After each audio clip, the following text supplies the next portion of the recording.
అందరికీ నమస్తే అండి.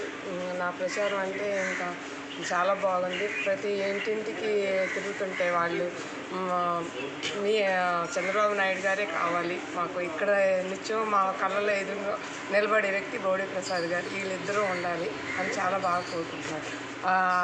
అసలు ఈ 5 ఏళ్ళ నుంచి ఆ ప్రభుత్వం ఇచ్చింది ఏమీ లేదు. మేము బయటికి నడవాలన్నా కూడా మాకు చాలా భయంగా ఉంటుంది.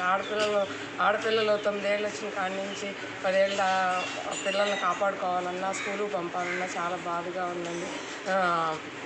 ఈ జగన్ ప్రభుత్వం ఏవి చేసింది అని ఎవరినన్నా అడగాలన్నా, మాకేం చేయలేదని అడగాలన్నా కూడా చాలా భయంగా అనిపిస్తుంది. చంద్రబాబు నాయుడు గారు ఉన్నప్పుడు అయితే ప్రతి మనిషికి ఆ ఇంట్లో ఉన్న ఆడ మనుషులు ఏంటి, మగ మనుషులు ఏంటి ఎప్పుడూ పని ఉండేది. ఇప్పుడు పిల్లలకి మంచి ఫుడ్ పెట్టుకోవాలన్నా మాకు పని లేదు. నిత్యావసర సరుకులు కూడా ఎక్కువ పెరిగిపోయినాయి. ముందర ఆయన వస్తే నిత్యావసర సరుకులు చాలా వరకు తగ్గించగలరు అనే ధీమాగా మేము ఉన్నామమ్మా. ముందర చంద్రబాబు నాయుడు గారు రావాలి, జగన్ ప్రభుత్వం దిగిపోవాలి అలా. పిల్లల్ని చదివించుకోవాలి. ఒక పిల్లలకి స్కూల్కి పంపిస్తానికి అమ్మఒడి అని పెట్టారు. తగ్గిమాది మా ఆయన చేసిన జీతం కష్టం కూడా అంతా వాళ్ళ మందులకే సరిపోతుంది. వాళ్ళు రాత్రి తాగటము, మళ్ళీ తెల్లారి వచ్చేసరికి పనికి వెళ్తున్నారో లేదో కూడా తెలియట్లేదు. నేను ఈ నియోజకవర్గంలో తిరుగుతుంటే ప్రతి మహిళలు చాలా ఇంట్రెస్ట్గా తెలుగుదేశం ప్రభుత్వం రావాలి, మాకు చంద్రబాబు నాయుడు గారు సీఎంగా ఉండాలని కోరుతున్నాం.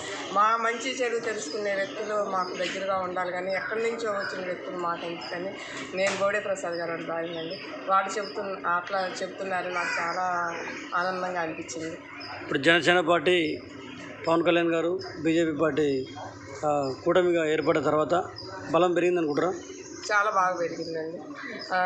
ఇంటికి పెద్ద అయిన చంద్రబాబు నాయుడు గారికి ఒక పెద్ద కొడుకులాగా జనసేన పార్టీ నాయకుడు పవన్ కళ్యాణ్ గారు రావటం, మా తెలుగుదేశం పార్టీకి ఒక అండగా నిలబడి మా ప్రజలకి ఎంత అండగా చంద్రబాబు నాయుడు గారు నిలబడ్డారు, మా తెలుగుదేశం కార్యకర్తలకి పవన్ కళ్యాణ్ గారు కూడా అంతే అండగా నిలబడి ఈ ప్రభుత్వాన్ని ఒక దారిలో ఏపీ అంటే ఆంధ్రప్రదేశ్కి అసలు రాజధానిలే లేకుండా చేశారు ఈ సైకో జగన్ ప్రభుత్వం. అది తెల్లారులేస్తే 3 రాజధానులు అంట. ఇక్కడే ఒక రాజధానిలో ఒక రోడ్డు వేయలేనోడు 3 రాష్ట్రాల వాళ్ళతో కుమ్మక్కయ్యి, మా తెలంగాణ వాళ్ళతో కుమ్మక్కయ్యి మా ఆంధ్రప్రదేశ్ని నాశనం చేశారు. అట్లాంటి ఆయన ఈ ఆంధ్రప్రదేశ్లో 3 రాజధానులు ఇంకేం చేయగలరు? చివరి ప్రశ్న మేడం, మీ నియోజకవర్గ ప్రజలకు మీరు ఇచ్చే గెలిచిన తర్వాత అభివృద్ధి ఏ విధంగా ఉండబోతుంది? మా నియోజకవర్గ ప్రజలు అంటే పెనమలూరు నియోజకవర్గం ప్రజలు అసలు ఆయన 14లో నిలబడినాక ప్రతి గ్రామంలో ఒక్కొక్క గ్రామానికి 30-40 రోడ్లు వేశారు. నేను ఈ 19 వెళ్ళినప్పుడు కన్నా కూడా నేను ఈ 24లో ప్రచారానికి వెళ్తే బోడే ప్రసాద్ గారే కావాలి మాకు. ఈ రోడ్లు వేసింది ఆయన, ఈ లైట్లు వేసింది ఆయన. సొంతంగా అక్కడ రోడ్లు లేకపోతే ఆ రోజుల్లోనే 10 సెంట్లు పొలం కానీ 5-6 కిలోమీటర్లు నడిచి రావాల్సిన ప్రజలు ఆ రోడ్లో నుంచి వస్తున్నామమ్మా మేము. మాకు మంచినీళ్ళు లేకపోతే ఓన్గా బోరేసి చేసేది ఆయన, కట్టల మీద వాటర్ ట్యాంకులు పంపించేది ఆయన. ఈరోజు మాకు మంచినీళ్ళు తాగడానికి రాట్లా మీరే వేసారని బోర్లు కూడా ఆపేస్తున్నారు. మీరే రావాలి. నేను ఇచ్చేది మా నియోజకవర్గం తరఫున బోడే ప్రసాద్ గారి తరఫున ప్రతి రోడ్డు, ప్రతి డ్రైనేజీ కట్టించే బాధ్యత నాదని చెప్తా తిరుగుతున్నాను.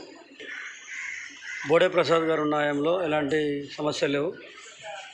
జోగి రమేష్ గారి యొక్క దాడి విషయంలో మీరు చెప్పండి.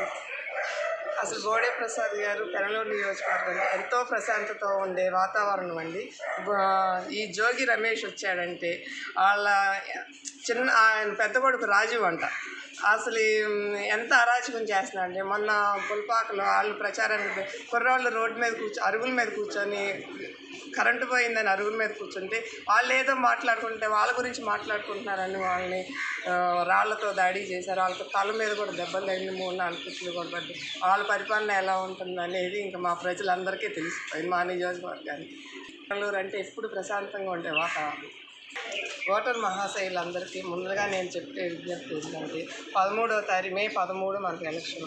ఆ రోజు పొద్దున్నే లేచి దయవంచి అందరూ పొద్దున్నే లేచి కాఫీ తాగేసి ముందల ఎండాని దడవకుండా బయటకు వచ్చి ప్రతి ఒక్కళ్ళు మన ఓటు అనే ఆయుధంతో ఈ జగన్ ప్రభుత్వాన్ని పోగొట్టుకుంటానికి ఎంతో ముఖ్యమైన రోజు కాబట్టి అందరూ ప్రశాంతంగా వాతావరణాన్ని కోరుకుంటున్నాము. అందుకని 13 మే అందరూ తప్పకుండా బయటకు వచ్చి సైకిల్కి గాజు గ్లాసుకి ఓటు వేయవలసిందిగా కోరుచున్నాము.